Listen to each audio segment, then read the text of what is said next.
Okay, and here's something a little bit different. This is the field down below the house, right next to my strawberry patch, which I'm going to have to replace all the strawberries next year. They just all went pretty much kaput. But this is my new project. This is a blueberry patch. This is about, I don't know, it's somewhere in the neighborhood of 60 foot long, maybe a little less, maybe 58 foot long. But anyway, right now I have 11 blueberries in here. Ultimately, well, probably within a week or so, I'll finish up the bed. I'm going to have 15 blueberries in here, spaced not quite 4 foot apart, almost 4 foot apart, but not quite. And yeah, I should have documented the installation of this thing, but I did not. I got various blueberries in here right now. 4 of them are ones that I had already planted here and there around the property, and they were not doing very well in their old homes, so I dug them all up and stuck them in here. So there's 4 old ones that I dug up, and I had 7 that I bought just at various times all through the summer that's sitting around in pots. I'll kind of run through some of the varieties. I say some of them because I didn't get them all written down. I've lost my tags on part of them. But first we'll go over the bed here. This is a very low wet area here, so I had to build the soil up. I would say it's built up probably a good 6 inches there, 5-6 inches at the moment. You know, over a period of time it'll settle back down to where it's only a couple of inches. But it did get very, very wet before I built it up. And what I did on building it up, well, before we go into it, we'll just go take a closer look at our soil here. The blueberry soil, and I think it's going to be good. We'll see. Looks good anyway. All right. And there's a stone company nearby that has, you know, big bins with various soil amendments. So of course I rototillered up all the grass here, painstakingly removed all the grass, and then I took the pickup and I got 1 ton of what they call not gravel, but 1 ton of quarry dust. And that's kind of misleading because it's not really dust, it's just real fine granite.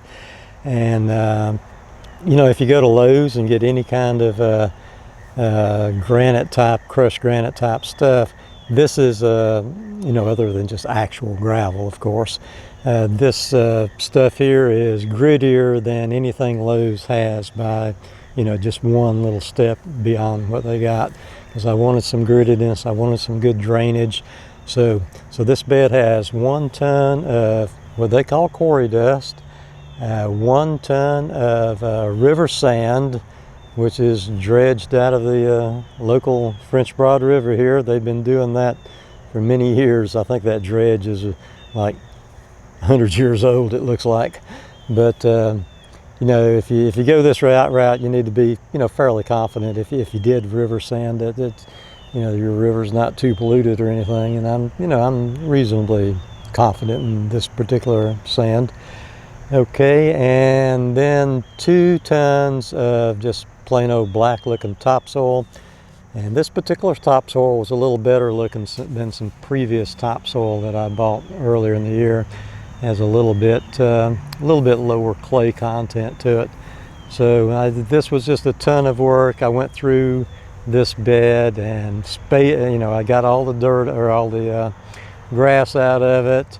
And then I spaded it up and rototillered it and added all these amendments to it and rototillered it some more. And I did put, I did not do any kind of soil test on it. The blueberries, of course, like to be in acidic soil. So I added Hollytone. You know, maybe I overdid it, I don't know, but I added 2 large bags of Hollytone to this whole area here. Comes to I think 2 27-pound bags of Hollytone and 2 10-pound bags of Epsoma soil acidifier, And at each one of the plants I put just a couple of handfuls of Epsom salts. Now Epsom salts does not alter the PE ratio of the soil, but it is supposedly good for blueberries from what I read.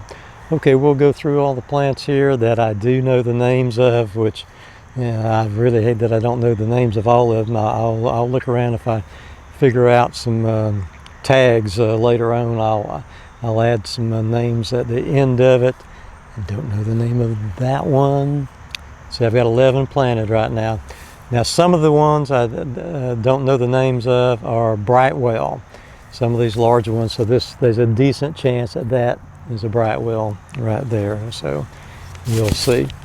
Okay, this one here, I have two of these that are still nice and green. These are sharp blueberry. I'll kind of do a close-up here so you can check out the specifications here. You just pause if you can just pause if you need to read anything. And they do recommend having more than one variety of blueberry to get the absolute best pollination.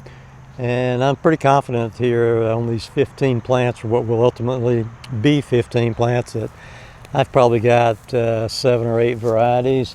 Right here's a variety called powder blueberry. Okay. And I did not spend full price on a lot of these. A lot of these I got them half price.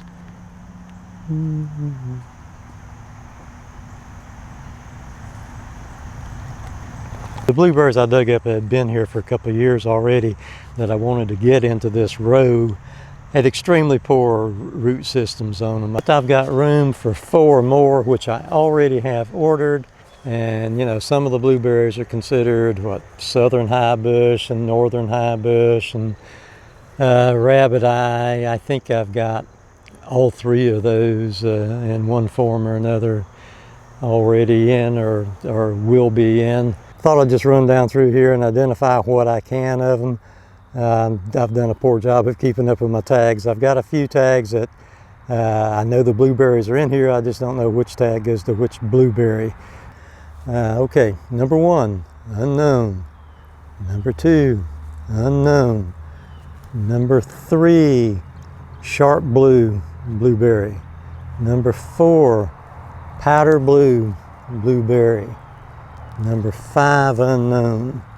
Number 6, sharp blue blueberry. 7, unknown. 8, unknown. 9, the 3rd sharp blue blueberry.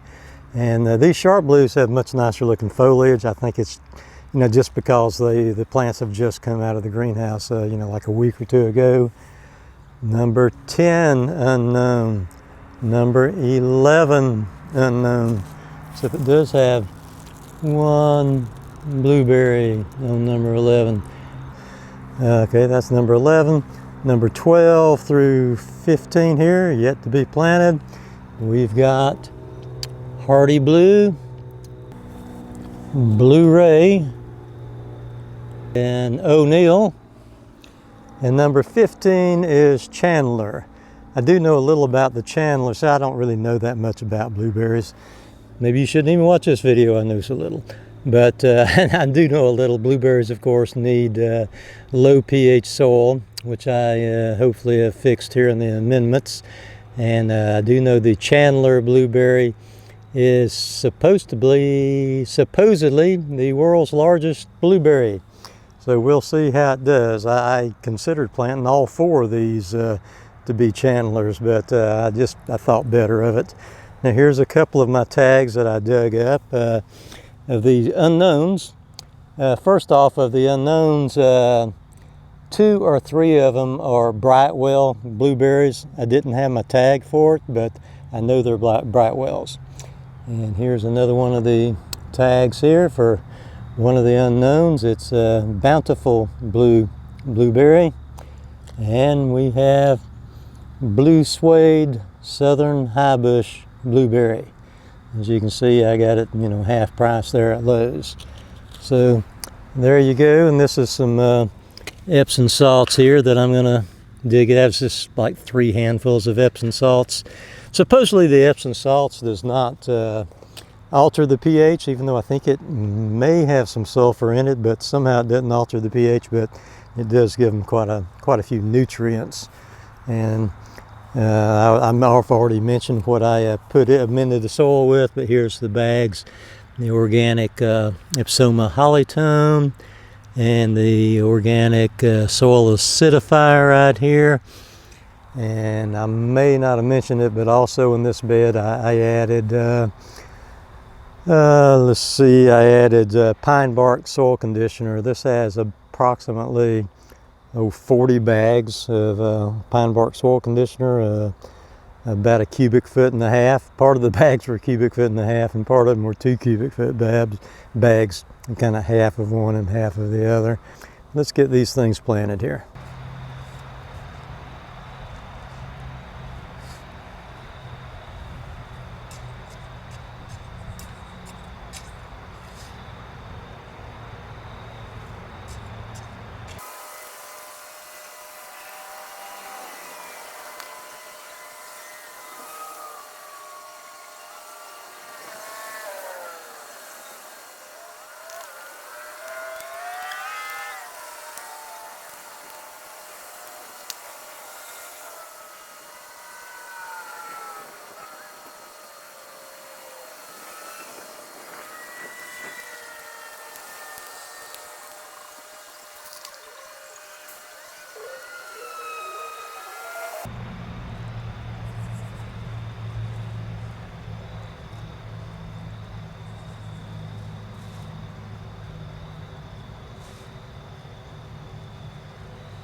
Okay, and I think really I need to show a little bit more about the quality or lack thereof, however how you want to put it. I think it's pretty good quality soil, actually.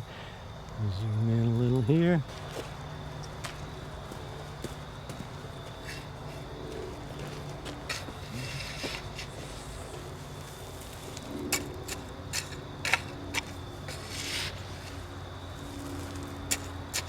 I went over this thing numerous times with the rotor tiller, so of course everything's already, you know, pretty much all soft and prepared and everything.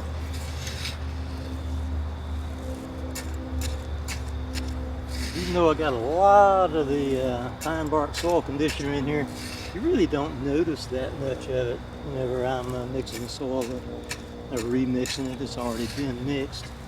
But I assure you, there's a lot of it in here. Plus some peat moss.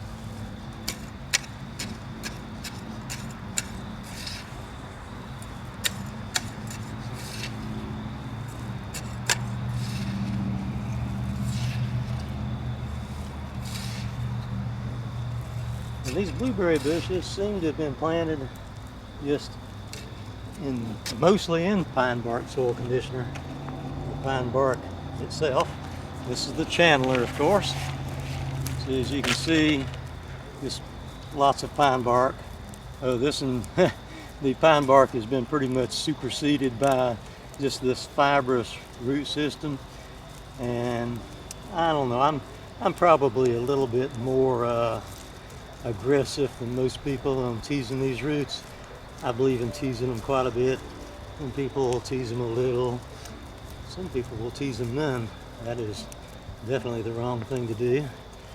But these blueberries have much more of a fibrous type of root system than most plants do. Now this one really has a lot of roots. But I do like to get them. And also when I've been positioning them, when I think about it, I like to position them with the spread of the plant going perpendicular to the bed instead of horizontal to the bed. If you put them that way, then they will crowd into the next plant much sooner. So I much prefer putting them that direction.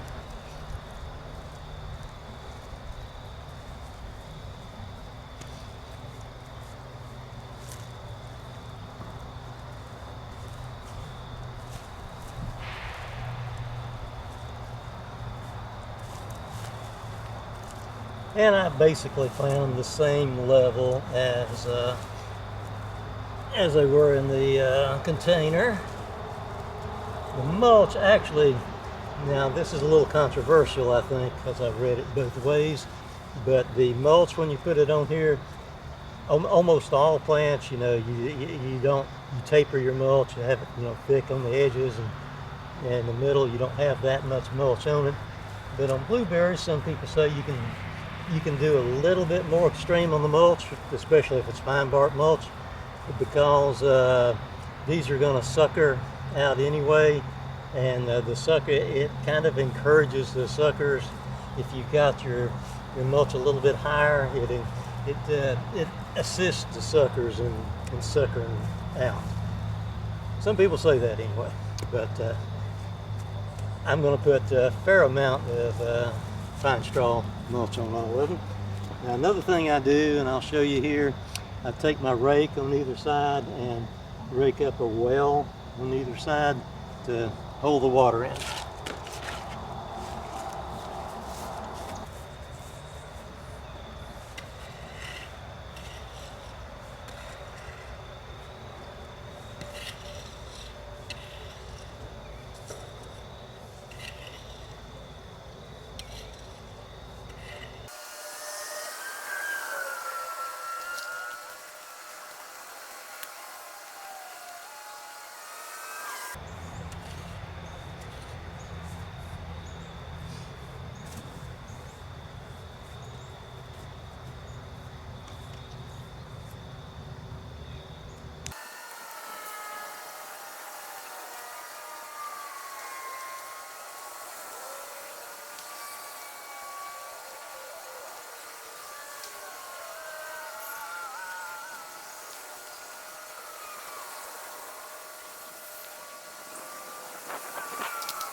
Okay, I'll finish up neatening it up here in just a little while, but anyhow, you get the general idea of things here. So just to be clear on the mulch, I'm not saying the blueberries are like tomatoes, you can't like bury the stem way up, but if you're doing pine bark, I mean, I would think, and I have to preface that, I would think, you know, you could, like there's the base of it, right there. Well, I would think you can go up like even a couple of inches and even do like some crossway stuff a little bit to protect it from the winter. That's what I'm going to do anyway, because this is not like you know, pine bark mulch or hardwood mulch or other kinds of mulch. This is kind of porous where you know, it's not going to choke out the plant. Not really. Okay, so that'll be it here from Zone 7A, North Carolina. Bye, everybody.